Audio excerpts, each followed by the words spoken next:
if you're one of the early folks joining us tonight. The show's going to start at about 7 o'clock. We just wanted to get things going to take care of any technical problems, but we're glad that you're tuning in right now. We're glad to have Brett McCluskey on the piano tonight, and we're glad to have Gary doing our sound effects as usual.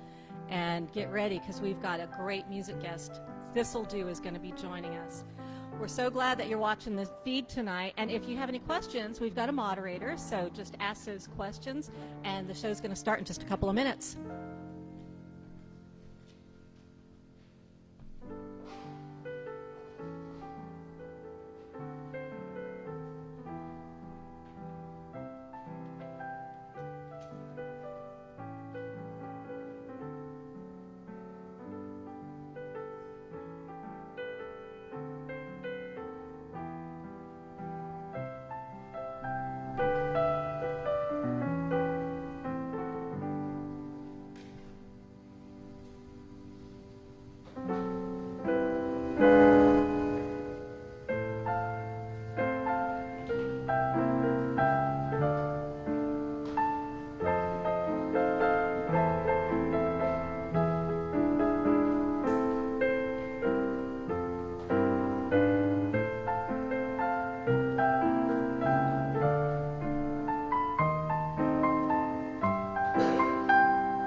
All right, thanks, Brett. And welcome, everybody. Coming to you from Jonesboro, Tennessee, the storytelling capital of the world, and broadcasting from the beautiful McKinney Center, the historic McKinney Center, we've got the Storytown Radio Show. I'm your host, Jules Corriere. And I'm your co-host, Katie Rosalowski. And we've got some downtown Jonesboro stories tonight. And they are all true. They started out true. That's more like it. Well, each month we collect stories from all over the hills and hollers and mountains in East Tennessee, and we put them all together in a show for you. And tonight we'll be visiting a special place during a special time in Jonesboro. But first, we want to thank the people who let us bring this show to you each month, starting with the Tennessee Arts Commission. And we'd also like to thank the Wild Women of Jonesboro. Yeah, and also Main Street Cafe and Catering, and Nancy Hope and Odie Major. And you know what, Katie? Some people that we'd really like to thank are the people who shared their stories with us. The transcripts that we got to read through, that we've kept through the years, and some of the new ones that we've gotten. And reading through Audrey Kamen's transcript, it just brought me back through time. I remember her and her husband so much from when I first came to Jonesboro. So we'd like to thank you storytellers out there, too. We've also got This'll Do with us tonight to play some of their wonderful Celtalachian music. Yeah. And if you don't know what that is, just wait. You're going to love it. And, of course, stories. Plenty of stories, and all about summertime. You know, It's hard to think of summertime without thinking about cooling off with sweet, refreshing ice cream. Now, when I was younger, I remember going with my mom and dad to pick peaches. Mom canned most of them, so we'd have enough to last us through the winter. But we'd always save some to eat fresh, and then an extra few more to cut up and put into Dad's homemade ice cream. We had one of those old-fashioned ice cream makers with the turn handle. We'd each take turns cranking round and round until our muscles wouldn't work anymore. And then we'd trade off to the next person. But the work was so worth the effort. Picking peaches and making ice cream for me was really the beginning of summer. I like my summer to start much earlier. Usually, I like strawberry season because that's when school usually ends. Not this year, though. We didn't even make it past blackberry winter before school let out. But usually, strawberry season means one thing for sure: Mama's strawberry ice cream. We put all the ingredients in the ice cream maker and push a button. I love strawberry ice cream. Summer for me starts in blackberry season, the real blackberry season. When the berries in the bushes are all along the fence line at my grandma's house, they send me out with a bucket to pick them each day. I come home with a full bucket, but they don't know I really picked 2 buckets worth and ate them along the way. Blackberry picking is hard work. A man has to eat, you know. Oh, we knew that you had your share of blackberries.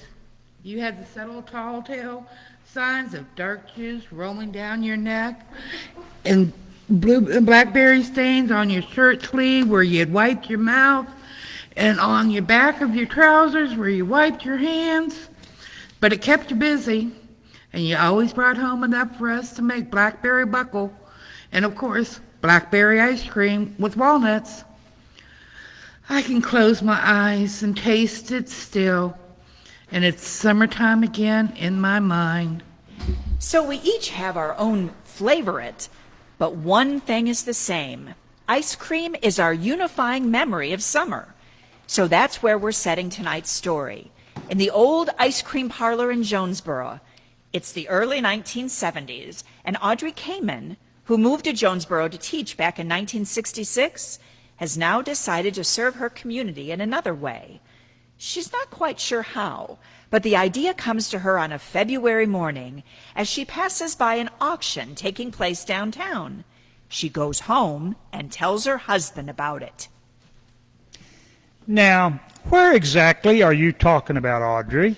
You know, the empty building down there, it used to be Williams Florist. Can you go down there just for curiosity's sake and see what they're going to put in that building? Audrey, it's so cold outside. Oh, please. I've got to work, but you don't have to see patients until later today. Oh, all right. When he got there, it was so cold the men stood around shivering, stamping their feet and wondering if the next guy would make a bid. Nobody wanted to be first. They stood and they stamped and they carried on for a little while until the auctioneer spoke. Well, if I don't have any bids, I'm calling the auction off. Well, the men went home, and Audrey's husband, Bernard, got to thinking. The auctioneer was a friend of his, so he gave the man a call. Hi, Walter. This is Dr. Bernard Kamen. How's your mom and them? Good, Dr. Kamen. They're all good, except this cold weather aggravates the rheumatism. How's your wife and them? Well, sir, they're curious. Well, at least my wife and I are. I saw you were auctioning off the old building. How much do they want for it? Well, they want $4,000 for it. I'll take it. You what? You will? Well, that's good to hear. Saves me another trip in the cold to try and offload it again. I'll draw up the paperwork and you come by my office later today. I got home later that day, and he met me with a surprise. Audrey Sue, I did something, but I did it for you. Uh-oh, what did you do? No, this is a good thing. Because the last time you did something for me, you bought an old house that was over 200 years old, and we're still working on it. Don't tell me you bought another old house. I didn't. Okay, good. What did you buy? An old building. What did I say? No, Audrey. Audrey Sue, hear me out. You told me how you'd like to do something new. What that you can be in charge of, just you, and you don't want to wait until you're old and retired to do it. Well, now you have the building. You don't have to rush in to put any business in there. You can take some time and draw up a plan over the next year or so while you teach. Of course, sooner will be better so we can pay for it, but you get the idea. It's kind of too cold to open a new business right now anyway, so maybe after the school year when it's nice and warm. Have you given any thought to what you might want to do?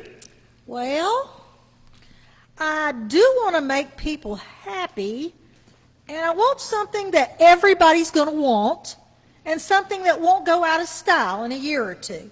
Well, sounds like you're thinking. Make a list of possibilities. You do that while I go warm my hands by the fire. They're cold as ice cream right now. Ice cream? And that's when Audrey came and left teaching and opened the Old Sweet Shop ice cream parlor. It was the place in Jonesboro where everyone came to talk, to meet, to gather, to get a treat and bend the ear of the lady behind the scoop. Everybody from town comes in for some ice cream and to share a story or some gossip. I'm like the local barkeep, but it's an ice cream and soda bar. This is Jonesboro after all. I'd dip 'em a scoop and they'd share their own scoop with me. Afternoon, Catherine. What can I get for you? Oh, I'm just so glad your doors are open. I'd be happy with just about anything. When your door's open, I know summer's here. That and all the little children down at Little Limestone Creek catching minnows. Let's see, so many flavors. Yes, I've got quite a few. I'll just sit here while you decide, and you just call me over whenever you're... Summertime. Oh, I love it, and mine was so different from here. You're not from here either, are you? How did you spend your summers? I was just going over here for a second. Oh, orange cream. Yeah, that's a favorite. Want me to... Oh, but chocolate swirl, too. Still looking. Ah, summer. Summertime in my neighborhood was a time when children's developing futures were tried on for size. On one side of us lived a family with 2 girls, one my age and one younger. On the other side, a family with 1 daughter, also my age. In the triangle between our houses was a 5-acre wood. We girls turned it into 4 playhouses, making rooms, doors, and windows out of the young trees that grew there under the tall canopy of oaks and hickories. The 3 neighbors created living rooms, kitchens, and nurseries inhabited by their doll babies. I chose to create a house with a chapel and a schoolroom. At night, I would devise lesson plans and pop quizzes to test their knowledge. During the day, however, they were reluctant students, believing that summer vacation was just that, no school. The girls were additionally reluctant to come to chapel, where I had set up an altar on cinder blocks, covered with Mother's best blue linen tablecloth and her silver candlesticks. I was a 10-year-old student at St. Genevieve's, a Catholic girls' school. I was not of the Catholic faith, but I was sure mesmerized by the incense, the Latin liturgy, candle wax, and the beautifully dressed Enfant de Prague statue in their chapel. I dressed up my best baby doll and sat her upon the altar in my chapel. I lit Mother's tall wax tapers and intoned the Gloria in excelsis Deo. My playmates thought I was very strange indeed, and it all came to an end when Mother's loud outside voice interrupted from our backyard. "Young lady, where are my candlesticks?" The chapel and the schoolroom were quickly packed up, and I raced downhill home. But isn't it curious how our youthful play informed our mature lives? You know, it really, truly does. Okay, I've looked at all of them and made up my mind. I'll take vanilla. Here you go, Catherine. 1 scoop of plain vanilla. It's my favorite. Well, that looks good. Hello, Gary. What can I get for you today? Did I ever tell you about the time my friends and I played ice cream parlor and made mud cones topped with bugs? Sorry, Gary. I'm fresh out of mud-flavored ice cream, and Bernard ate the last of our bug toppings yesterday. Audrey, I can always count on you to make me smile. Bunch of kidders around here. My family is too, but I don't think I'd flinch at the sight of a few beetles. We're a tough stock coming from Highlands, North Carolina. Oh, I just love those foothills of the Blue Ridge. Such a great place to hike, too. Hiking? I lived there with the only trails were those that led to our houses and farms.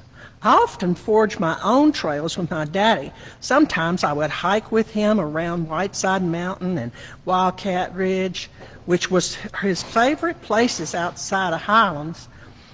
There's wildcats up there still today. We never stayed long enough to spot any up close, though, but we did see them far off. They smelled us and took off long before we ever saw them. I found other fascinating creatures to play with up there, too, like the orange newts with the dark brown spots, and the thunderbugs that come up from underneath the leaves when it rains. When the newts walked on your hand, you could hardly feel it. They were so light. And the thunderbugs, well, they walked so very slow wherever they went. One summer, I found a dead black snake. Oh, no. Now, that's where I draw the line. I don't even want them in my garden, even though Bernard says they're good. I don't mind them. I kind of like them. Black snake's skin is so shiny. When I found this one, it was already dead, so I decided to skin it and nailed the skin to a board to dry. What on earth for? If you have to ask, you just wouldn't get it. Oh, it's a busy day here today. Hello, Linda and Hannah Joy. I'll be right with you. Oh, yes. We've just been chatting about summertime when we were about your age, Hannah, and spending time with newts and wildcats and nature. Oh, and I also love to watch the frogs grow from eggs to tadpoles to pollywogs to frogs. There are so many kinds, and I love all their songs. I've always felt like a real child of the mountains, and it's wonderful, the wonderful flora and fauna. Oh, that's it. I'll have mint ice cream with chips. 2 scoops. You got it. Look at that green, just like the fields, and little chocolate drops remind me of the bugs I caught. Just perfect. Oh, sure, Gary. Glad it makes you happy. Gary, did you know that Hannah Joy has a tadpole story too? When I was a little girl, I played Tea Party. Things have really changed. Well, I would like to hear your tadpole story, Hannah.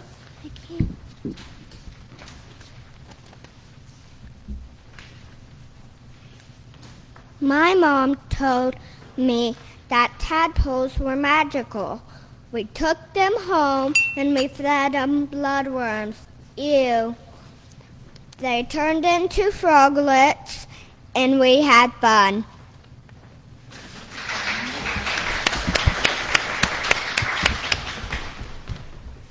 When we left the ice cream store, Hannah and I went home, and it was a hot summer day. She was peeling off her shirt and her shoes, throwing them on the ground, and just in her shorts, she started climbing the big tree in front of our house. Oh, Lord, I had a memory that came back to me I hadn't thought of in years. I was 5 or 6, and Sheila was 8, and we just moved from North Miami to South Miami. And in that area, it was like moving to the country back in the 50s. There was quite a few 1 and 2 acre lots that were still open and empty. And we would take and go out in our shorts. It was hot, and we didn't think anything about tops. It was just fine. And in that time, after we ate breakfast, did our chores, and made our beds, we would say, "Can we go out and play now?" I can still hear my mom's voice saying, "Sure, but be home by dinner time." They had no idea what we were doing or where we were going, but they trusted us. Now, Sheila and I were fearless. We didn't know that anything could possibly happen to us. We had asbestos for feet. The soles of our feet were at least a half an inch thick from walking on steaming hot asphalt and across rocks and across pine cones. There was nothing we couldn't walk on. Now, we loved to go about 2 blocks over, and the blocks in that area were about a quarter to a half a mile long. And we went into the empty lots, and the trees were beautiful, but there was one set of trees. It was left over from something. Someone had planted them. They were Australian pines, and they were 40 to 60 feet tall. And their spread of their fronds was 20 to 30 feet wide. We would take and lift up one of those big fronds and step in, and we were in an enchanted forest. It was all ours. We didn't share this secret place with any of our friends. Sheila would start up her tree, and I would start up my tree. And it was like those branches were perfectly placed for us to go up. And when we got to the top, I was always higher than Sheila because we'd go up to the last branch that would hold our weight, and I was lighter than she was. It was quite a perch. We could see everything. We could see chicken houses, we could see swimming pools, we could see horses running in the sun. And sometimes we saw some things that maybe we shouldn't have seen because nobody knew we were up there. But it was wonderful. And when that wind would come, we would be riding the trees back and forth, and it was glorious. It was like we were in our own summer rhythm. Now, one day, we were getting ready to cut out and go to our hiding place, and my dad said, "Hold up, girls. I need your help. We need to pick up a lot of this loose stuff that's in the yard because there's a big storm coming. And these will all turn into torpedoes and hit the house. There's gale force winds coming." Well, Sheila and I looked at each other and thought, gale force winds? What's that? Probably make tree riding even better. And so we helped Dad pick up all the loose things in the yard, and then we took off cutting down our pathways and over our rivers and through the woods, not to Grandmother's house, to our enchanted forest. And when we got there and lifted up the fronds and stepped in, something was different. The trees weren't doing their lazy swaying back and forth. No, they were jerking and twitching and going around in circles, and we heard a branch or two break. Now, that should have been a warning to us that maybe it wasn't the best day to ride trees. But we were fearless. So Sheila started up her tree, and I started up my tree. We got all the way up to the top, and it was kind of fun because it was a different kind of ride, kind of like those teacups that swing round and round at the carnival. But then it got a little bit scary because I heard some branches breaking, and then there was lightning. And as I turned to look to see where the lightning was coming from, my hair that was down below my waist latched all the way around a branch. It twisted tighter and tighter, and as that branch gyrated all around, it was pulling me away from my hold on the tree over towards the branch. Lightning hit again, and Sheila scrambled down her tree and was looking up, hollering at me to come on down. I couldn't move, and I kept pointing to my hair. Well, She scrambled up that tree and she saw the problem. She tried to get it loose, but knew that it wasn't going to come loose. And I remember her taking my face in her hand and saying, Lindy, you're going to have to be brave, because I'm going to have to go get help. But it'll be all right. I promise I'll be back as fast as I can. And she left me there. I was 5. But I knew she had to go. And I watched as she went down that tree, and I watched her until she got so small I couldn't see her anymore. She just disappeared. And that's when the salty tears started coming down my face. And I was terrified. That tree was whipping and turning and whipping and turning, and with each jerk, my hair was getting tighter and tighter around that branch. When I looked down, everything was so far away, my stomach would squeeze, and I thought I would fall. The storm was so loud that I didn't hear Sheila as she was hollering coming up the tree. She was coming up the tree like this. She was like Tarzan with scissors in her mouth. I looked all around wondering where Dad was. I always thought of Dad as the help coming to rescue me. But Sheila got up there and she said, I came myself and I'm going to do this. And she pulled out a piece of yellow ribbon. I still remember the color. And she tied it around the rest of my hair so it wouldn't tangle.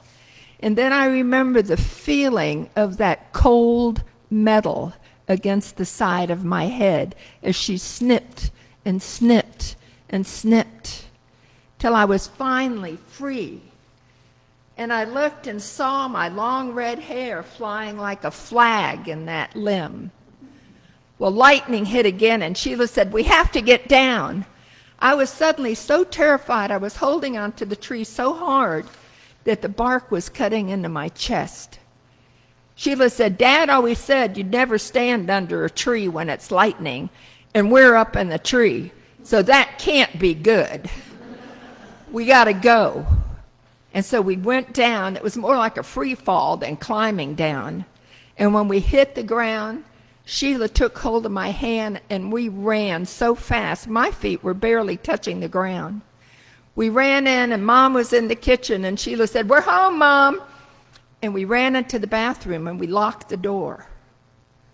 And I looked in the mirror, and my hair was gone completely on that side. And I started crying. And Sheila said, boy, are you in trouble. And then she said, that's not fair. That's not right. I was riding the trees too. And she grabbed those big scissors that she had carried with the point down the whole time we were running home. And she pulled her coal black hair and she cut big hunks out of it. And it fell to the floor about the time that my mom had heard us in there, and we weren't supposed to lock the bathroom door ever. And we heard it click, and she came in. And she said, what the devil are you girls up to? And she saw Sheila's hair on the floor. Then she saw my hair gone, not on the floor. But Sheila, I looked at her and she said, I know we got some splaining to do, Mom. And that's the day that I knew my sister Sheila was my hero.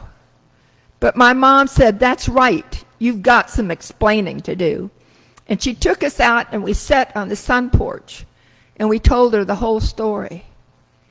And after she listened and she felt our hair, she said, I know something that's going to make us all feel better. And she went in the kitchen and she came out with 2 big bowls of raspberry sherbet, my favorite type of ice cream.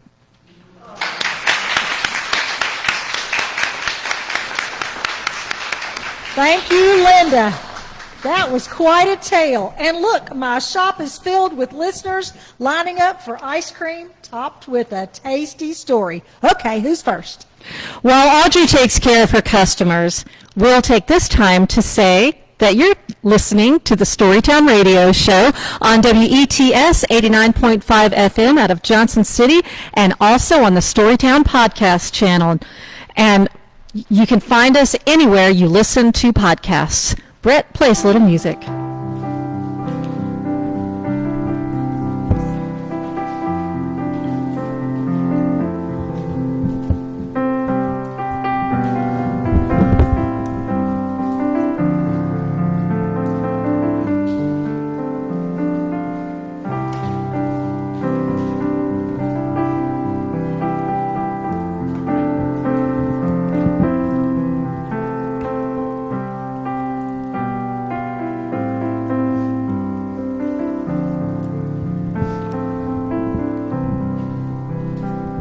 And we are back, and we are so happy to also welcome one of our favorite musical guests that we like to have on our show, Thistledew. Thank you. We're happy to be back on Storytown, and we have a summer song, but it's about summer in a different place. So this is Wild Mountain Time. Ready?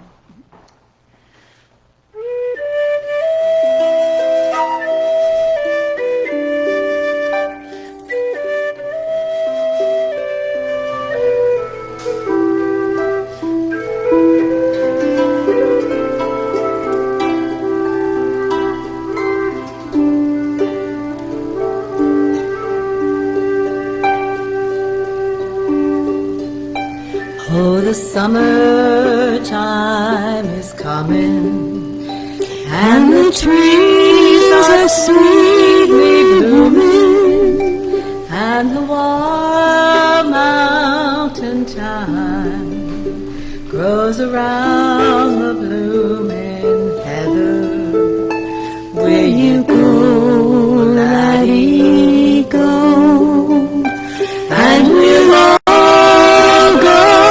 together to pluck wild mountain thyme all around the blooming heather. Where you go, laddie, go.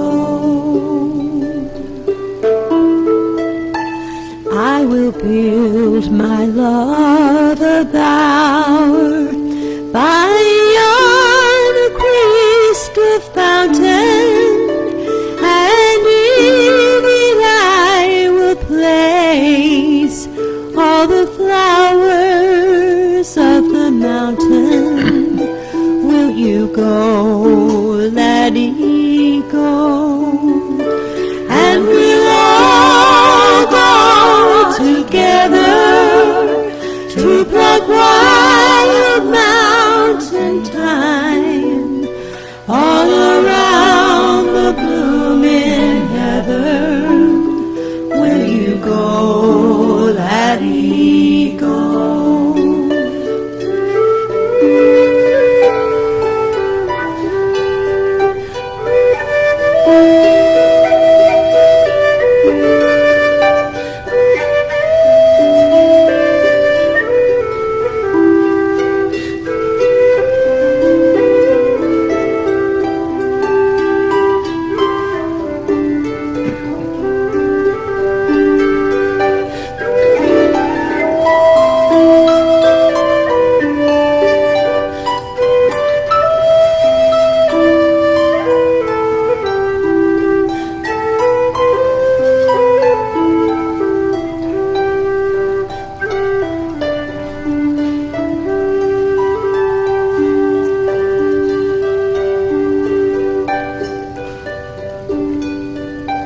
If my true love he won't go, I would surely find another to pluck warm mountain thyme all around the blooming heather.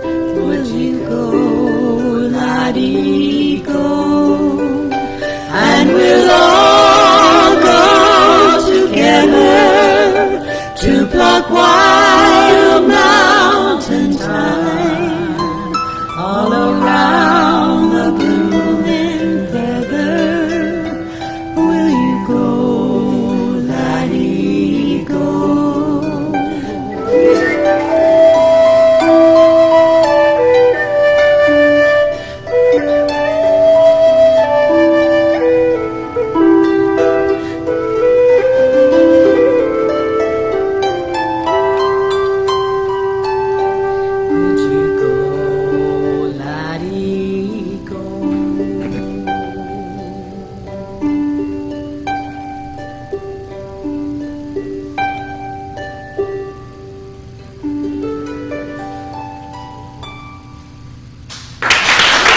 you.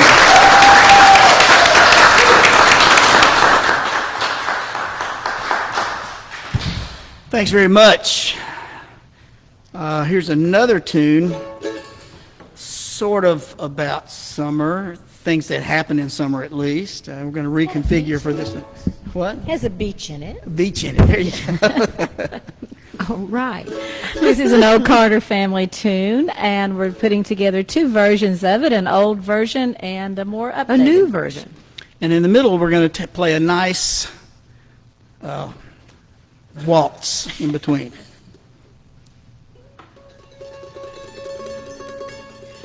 One morning as I rambled all down the seashore,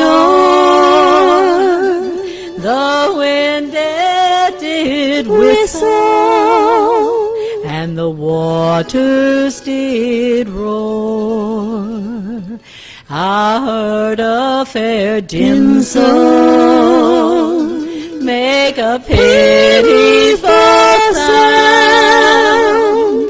It sounded so lonesome in the waters around.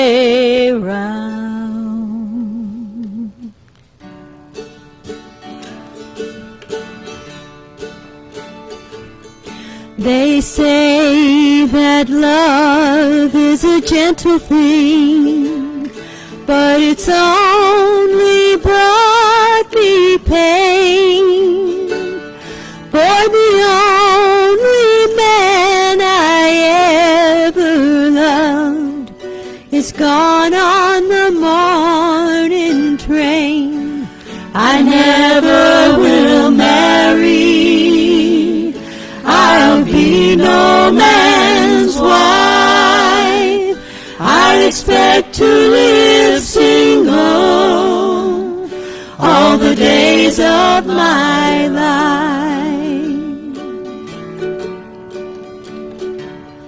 When the train pulled out, the whistle blew with a long and a lonesome moan. He's gone like the morning dew, and left me all alone. I never will marry, I'll be no man's wife. I expect to live single all the days of my life.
There's many a change in a winter wind, and a change in a cloud's design. There's change in a young man's heart, but never a change in mine. I never will marry. I'll be no man's wife. I expect to live single all the days of my life. She plunged her fair body in the water so deep. She closed her pretty blue eyes in the waters to sleep. The shells in the ocean shall be her deathbed. Pretty fish in deep waters swim over her head. Thank you.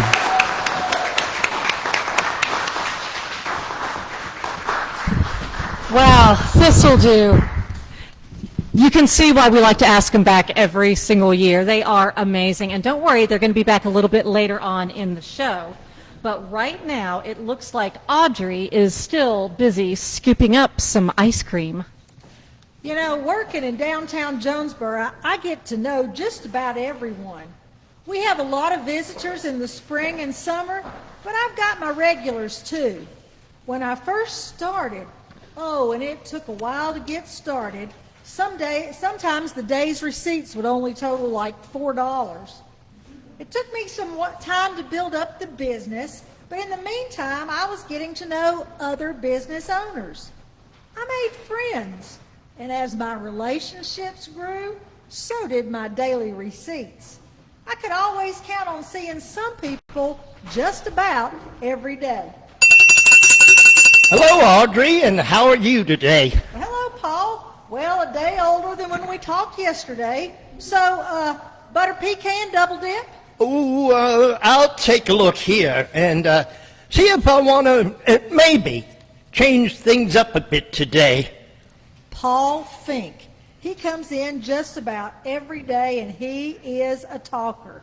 He'll just stand there and talk and talk. And sometimes I think I'm about to die standing there with him.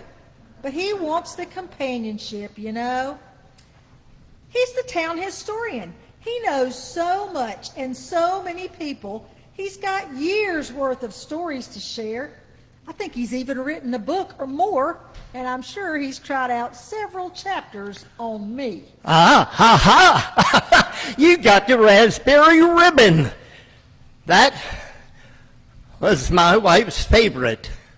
He recently lost his wife, and he really misses her. I think about her, and sometimes I can hardly wait for the flutter of wings to take me. But I suppose there's still more for me to do here in the by and by. I remember the first time I heard him say that, and I thought, gee whiz, I never think of that. He must really miss his wife.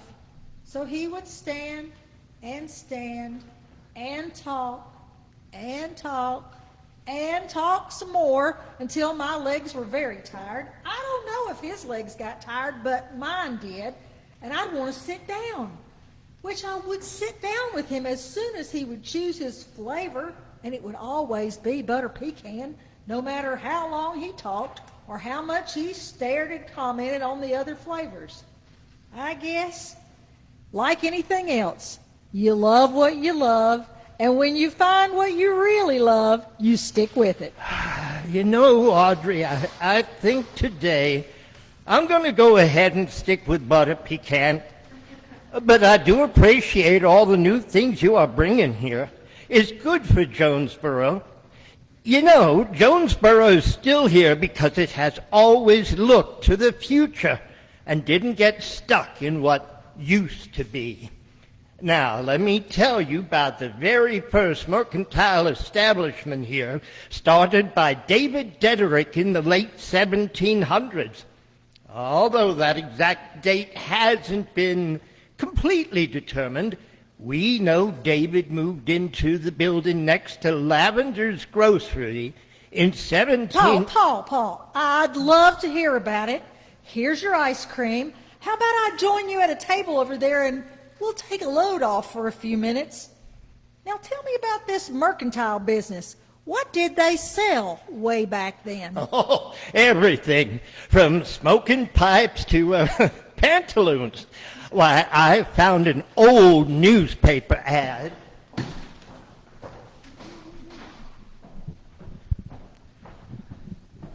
Well, while Audrey and Paul catch up on some history with each other, we've got our own current historian, Anja Fellers-Mason, here from the Heritage Alliance, and she's got some great summertime history on another installment of Ask the Historian.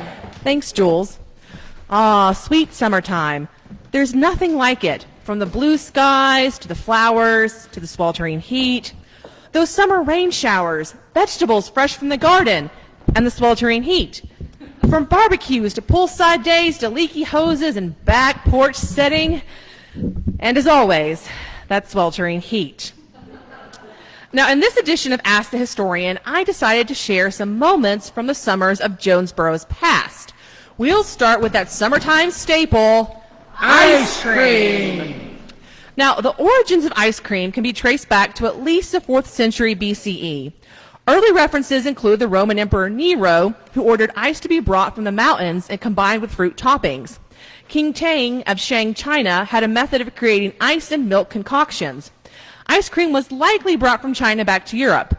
Over time, recipes for ices, sherbets, and milk ices evolved and were served in the fashionable Italian and French royal courts.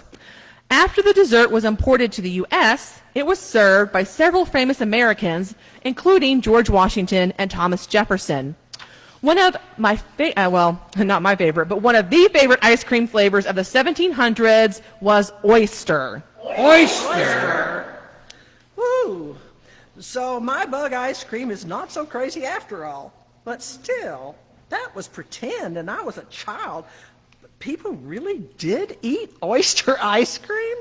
Yep, oyster ice cream. Our programming coordinator, Megan, attempted to recreate this recipe in an episode of Home Cooked History. It was just as delicious as it sounds. To watch Megan try and succeed or fail at old-timey recipes, subscribe to the Chester Inn Museum's YouTube channel and watch for our new episodes of Home Cooked History. I just want to tune in and watch her eat oyster ice cream. Now, Jonesboro's life got a little sweeter when the Jonesboro Ice Cream Company opened in July of 1925. Herald and Tribune, July 22nd, 1925. Jonesboro has another new industry. The Jonesboro Ice Company installed an up-to-date ice cream plant, and it's turning out a product that rivals the best that is made anywhere. Fresh 40% heavy cream and fresh milk from Jersey cows gives the product richness. Pure grain sugar, the sweetness. The best condensed cream furnishes the body, and the finest and purest fruits and vanilla are used for the flavoring. All milk, cream, sugar, and other materials that can be secured in and around Jonesboro are purchased here.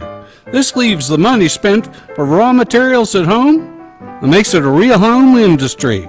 The people of this section should not lose sight of this fact and should give the new undertaking their patronage and encouragement. When buying ice, you should use that made from water from the Old Mill Spring. And when you eat ice cream, always call for Jonesboro Cream, the cream of quality, and you'll get the best. Mr. Little recently severed his connection with the business to go to Detroit, and Mr. R. Ryan of Connecticut took supervisory charge of the plant. Mr. Ryan was connected for 7 years with one of the largest and most up-to-date ice cream plants in the state of Connecticut. He brings rich experience into the conduct of the plant here. The water used in the manufacture of the ice cream at this plant comes from the famous Old Mill Spring, which is known far and wide from the following poetic lines. He who drinks from the Old Mill Spring will return to drink from it again. Mr. Ryan and his partner, Mr. Jackson, are determined to produce such a delicious cream that the well-known verse will read, "He who eats Mill Spring cream will come again to eat and dream." Then, of course, there's that other great summer pastime, riding around in your car with no particular place to go. The car is cool once you crank the AC and get over the initial heat wave that hits you when you open the door, and the days are long. There's nothing better than just driving around to see what you can see. Make sure you follow all traffic laws, though, or you might get accused of joyriding. Apparently, not too many drivers were paying attention in the summer of 1919 when the Herald and Tribune ran the following notice from Town Marshal W.E. Shaw. Auto drivers will be prosecuted. Speed limit ordinance will be enforced. Cutout must not be used, and all lights on the car must be displayed after dark. The fact that a great many of the automobile owners and drivers, especially those living out of town, did not know the speed limit anywhere in the corporation was 10 miles per hour, and that no cutouts were allowed, and that all lights on the car must be displayed after dark. We have excused a few for this reason. 10 miles per hour, slow down. We now have our signs displayed on every road and street leading into the corporation, and from and after this date, August 26, 1919, no one will be excused, and no fine for less than $5 and cost will be assessed for any violation, and it may be increased to $50 and cost. Ooh. That ought to teach those speed demons. We are not responsible for deficient lights or brakes. We give this as a final notice, not that the corporation wants your money, but... Yeah, right. I mean, give them what for?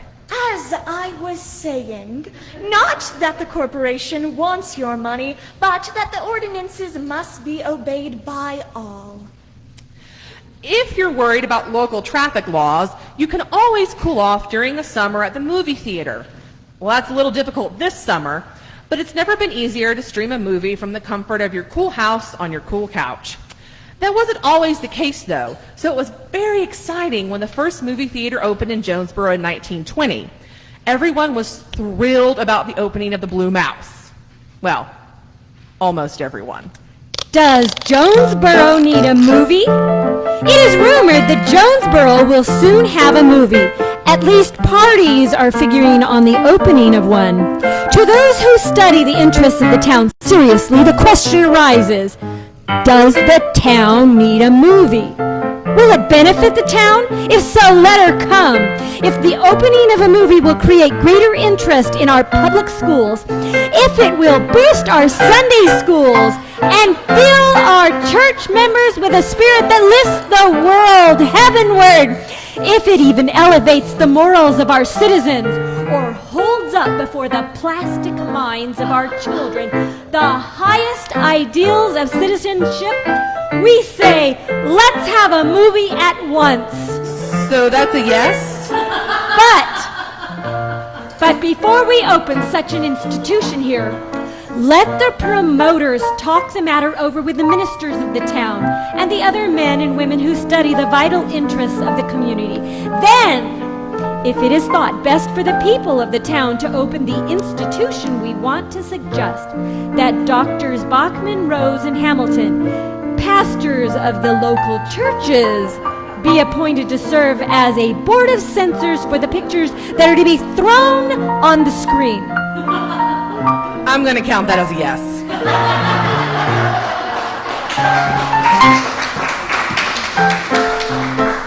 Now, the Blue Mouse showed silent films like Measure of a Man, a good Western by William Desmond, and Another Scandal, which was described as, quote, a startling story of a wife who hadn't outgrown her girl stuff, a husband who knew nothing about women, and an irresistible little gold digger who knew everything about men. I'm sure the local pastors approved that one.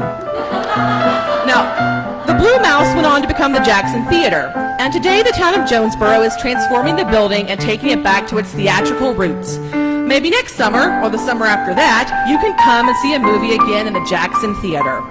Well, this summer, the town adapted the ever-popular Movies on Main into a drive-in movie located behind the Washington County Courthouse. I went almost every Friday in July to relive little pieces of my childhood like The Princess Bride, Goonies, and Home Alone. I tell you, there's nothing like hanging out in your car and watching a movie as the sun sets. And if you're anything like me, you've got the AC in your car cranked all the way up. Enjoy your summer and stay safe. Thanks so much, and we love Ask the Historian. You know, you can even stream some of those old silent films online now that Ann just talked about, and many of them have been restored. I have to say, I'm really intrigued by Another Scandal. If there was a trailer for that movie, I want to see it somewhere. And the Rudy Ryan Ice Cream Shop. I heard about that place the first time I moved here, and older residents had such fond memories of that place. I remember Rudy Ryan's ice cream place. It was so creamy and good. I think it was better than we have today. Well, I mean store-bought. I used to walk there with other neighborhood kids. It was not too far from my grandmother's house. My grandmother lived right over there at 301 East Main Street. Right there at that house on Main Street, she had like a little garden and cows and pigs and chickens. It was just something different than you would see now. Oh, we enjoyed it. But my grandmother and my Aunt Lizzie fussed a lot together and fought over who I got to stay with. Aunt Lizzie would think my grandmother wasn't feeding us enough, and my grandmother would think that my Aunt Lizzie wasn't feeding us. And Aunt Lizzie, they'd heap our plates up, and then they'd give us a nickel to go to Rudy Ryan's afterwards. It started a lifetime habit I've never been able to break. I'll take a scoop of blueberry and a scoop of chocolate. 2 scoops, you got it. Well, and maybe just one more little scoop of butter brickle, since you have it. You don't always have it. I know. Just blame it on Aunt Lizzie.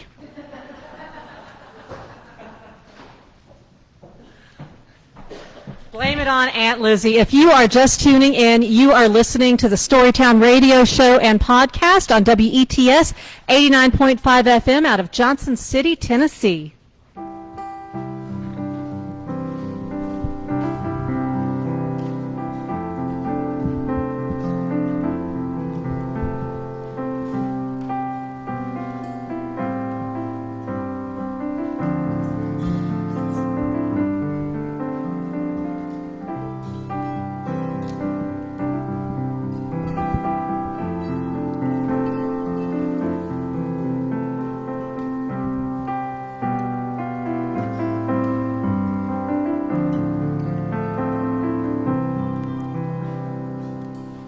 And we are back. And so, as promised, is Thistledew. Let's help me welcome to the stage one more time, will ya? Thank you, Jules. Again, we're happy to be here. This is an Irish tune known by lots of different names. The one we have chosen for today is the Gypsy Davy.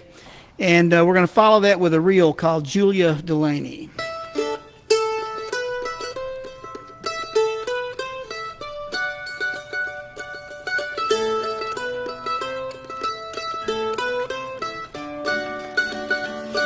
The gypsy, he came riding by, whistling so gaily, and he charmed and he sang, while the greenwoods rang, he won the heart of a lady. Straddle-a-lee, come-a-lee, come-a-link-dum, straddle-a-link-dum, lady. Straddle-a-lee, my bonny Aldie, gone with the Gypsy Davy. Pull off, those high-heeled boots are made of the Spanish leather. And get thee off behind me here, we'll ride off together. So she pulled off her fine red boots boots, all made of the Spanish leather. And to the life that she once knew, she bid farewell forever. Straddle-addle-lee, come-a-lee, come-a-link-tum, straddle-addle-link-tum, lady.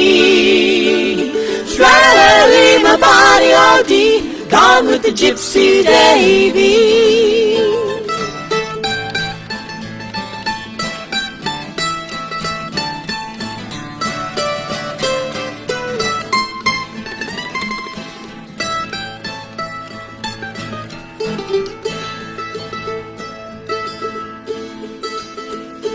Late in the night, the Lord came home, inquiring for his lady. She's gone, the servant said, rode off with that gypsy Davy. Go fetch to me my dabbled roan, all saddled with the Spanish leather. He's off, he's away to the gypsy camp, where he found them both together. Straddle-addle-lee, come-a-lee, come-a-link-tum, straddle-addle-link-tum, lady.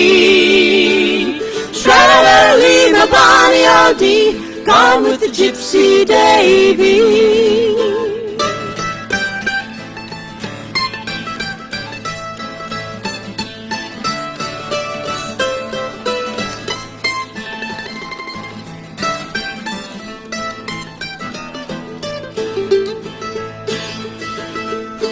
Would you forsake your houses and land? Would you forsake your baby? Would you forsake your husband he to go with that gypsy Davy? Yes, I'll forsake my houses and lands, and I'll forsake my baby. For I would give my own heart's blood to lie with that gypsy Davy, handsome black-eyed Davy. Straddle-addle-lee, come-a-lee, come-a-link-tum, straddle-addle-link-tum, lady.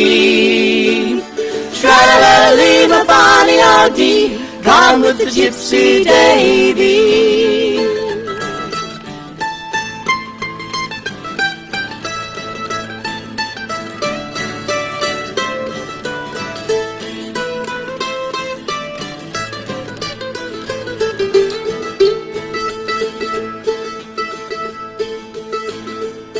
Last night I lay in a warm feather bed with my arms wrapped around my baby. Tonight I'll lie in a cold riverbank in the arms of that gypsy Davy. Straddle-addle-lee, come-a-lee, come-a-link-tum, straddle-addle-link-tum, lady. Straddle-addle-lee, my bonny all dee, gone with the gypsy Davy. Straddle-addle-lee, come-a-lee, come-a-link-tum, straddle-addle-link-tum, lady.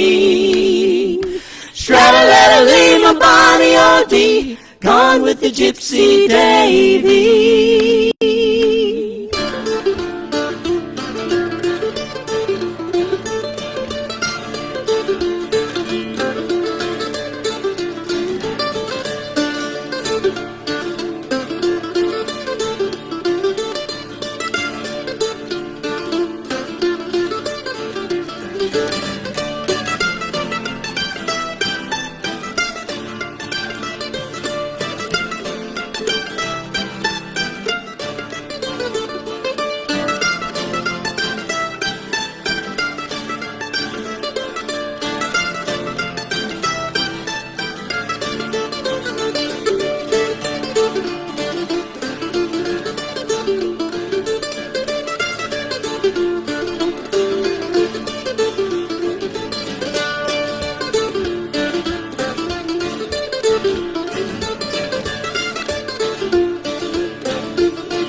Thank you.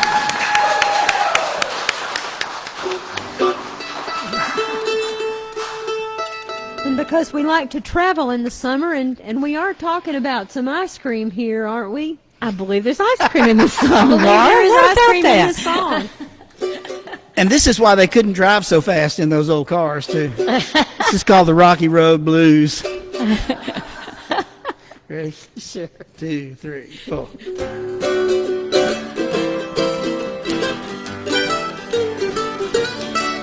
Well, the road is rocky, but it won't be rocky long.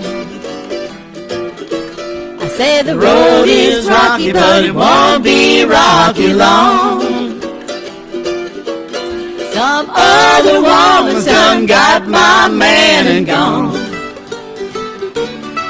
Well, I wish to the Lord that you bring my man back home. I wish to the Lord that you bring my man back home. I'm not so lonesome, I just don't want to be alone. Well, the road is rocky, but it won't be rocky long. I say the road is rocky, but it won't be rocky long. Some other woman's done got my man and gone.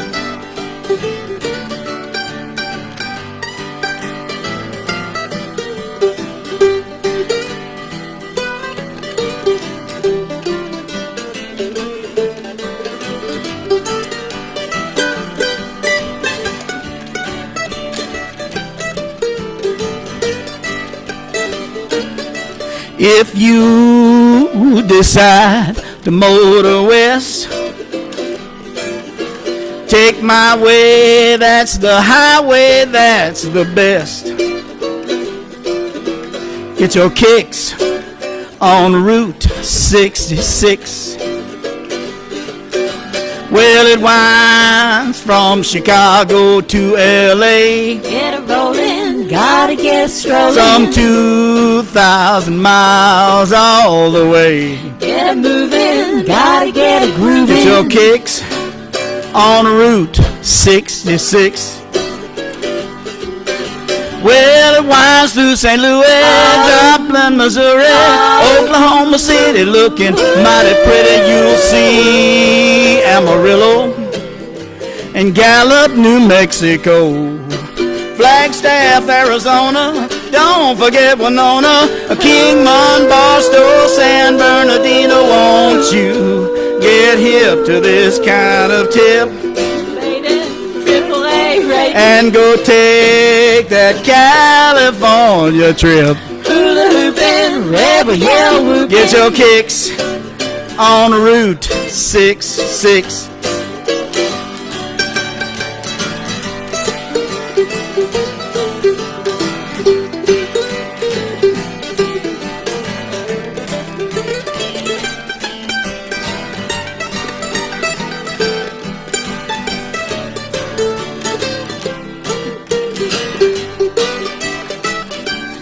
Well, you never miss your water until your well runs dry. I say you will never miss your water until your well runs dry. And you'll never miss your good man till he says goodbye. If you decide to motor west, take my way, that's the highway, that's the best. Get your kicks on Route 66. Some other woman's done got my man gone.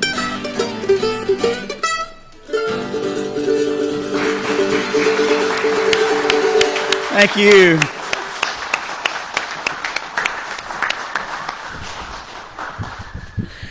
That is what I call a sweet treat. Oh, wow. I haven't heard Route 66 smashed up that way before. That was just awesome. You can see why we love having them back. One of East Tennessee's treasures, Thistledew. Find them online. Buy their music. They are amazing, aren't they, Katie? Amen. Now, we've been back in time at Audrey Cayman's old sweet shop and ice cream parlor. She and the shop became a mainstay and one of the longest running businesses in Jonesboro. Audrey had a way of making everyone feel comfortable and treating you like family. Sometimes this meant lending an ear, giving advice, sitting with somebody who needed company. She used to sit with Paul Fink, Alfred Greenlee, and his family. She'd also share time with George when he would make the occasional trip to town. Or anyone who looked like they needed a little kindness. When anybody remembers Audrey, they remember her kindness. Hello, Audrey. Well, George, good to see you again. And I see you've brought a friend this time. Usually you travel solo. So introduce me already. Oh, it's a super day, Audrey. I want you to meet Dolly. We both grew up together. Well, I mean, kind of, maybe not like together, but in the same, you know what I mean. Still tongue-tied after all these decades. My goodness. So are you two in town visiting this week? Well, I ran into Dolly downtown after not seeing her for so many decades. George, don't you mean years, not decades? My goodness. Oh, yes, of course. Well, Audrey, I'm actually looking to move here from Broylesville. From where? Exactly. Well, actually, Broylesville used to be a really hopping place, especially during the train days. Didn't it, Dolly? I'll say. I was having a good time in Phillipsburg, 19 years old, a job on the railroad, and dating a lot of girls. My Nash still had cardboard windows, but the girls didn't seem to mind. There was a ladies' choice dance being held at the Broylesville Hotel. Audrey, do you and Dr. Cayman still go dancing together? Oh, my goodness, yes, as often as we can. We love folk dancing, and we go all the time. Dancing is good for your spirit. I agree. Oh, I love a good dance. And when that dance was announced, well, I asked George to go with me. Dolly Snyder. Oh, that was the best day of my life so far. Dolly was a true blonde. Still am, thank you. Tall and slender and beautiful. Still are. I was glad to go with her. Dolly was raised by her grandmother. She called her Mother. My own mother didn't want me, so my grandmother and grandfather took me to raise. They spoiled me, something awful. Both of them worked and could afford to do it. My grandfather Snyder was a conductor on the railroad, and Mother Snyder took in laundry and was also a fine seamstress. For the dance, she had made the most spectacular outfit I'd ever seen for Dolly. Oh, you remember? Oh, thank you. Of course I remember. It was a knee-length silver dress, silver hose, a matching silver purse, and silver shoes. You really do remember. That was years ago. She looked like a real doll.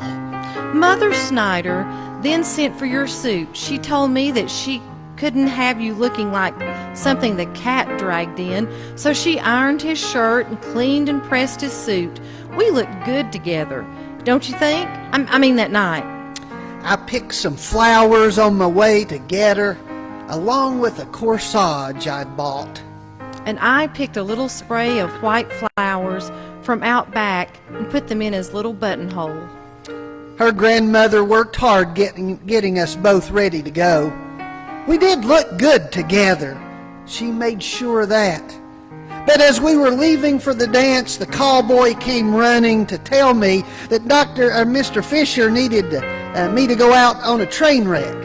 I looked at Dolly and I looked at Mrs. Snyder, and I didn't know what to do. I told her to wait here. And I did. It was still quite early to go to the dance, so I planned on sipping lemonade on the porch with him before leaving for the dance. Then he took off. I made my way to the station, all spiffed up and everything, and told Mr. Fisher I had a date with Dolly. He was nice enough to tell me he'd get someone else to go work that wreck, but I thought about it on my way back to Dolly. I really needed the extra money. I felt I needed Mr. Fisher's faith in me, too. So I went back and I told him I'd be out at the wreck after all. That meant I had to find someone else to take Dolly to that dance. Harry Metzner. After Mother worked so hard to make us look nice together, Harry Metzner? That boy doesn't even own a suit. He came over here in black and brown slacks and a wrinkled short-sleeved shirt, and he was too short for a dance partner. We looked a sight together. I loaned him my Nash. He was a good scout.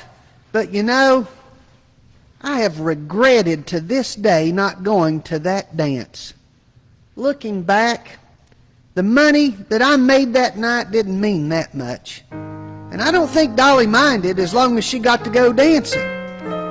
But Mother Snyder, she really liked me. She worked so hard to get us both ready. I always hoped another lady's choice would come around and that Dolly would ask me, and we'd let Mother Snyder spiff us up again. But I never did have another date like that with Dolly and Mrs. Snyder. You know, you regret what you don't do in this life. You do? Yes. Yes. So, what would you like? Another chance after all these after all this time. Well, there's this storytelling festival we do here in October over the first weekend in the autumn of each year. Autumn is such a nice time. I plan to go. It's always more fun, of course, to share the experience if you'd like to accompany me.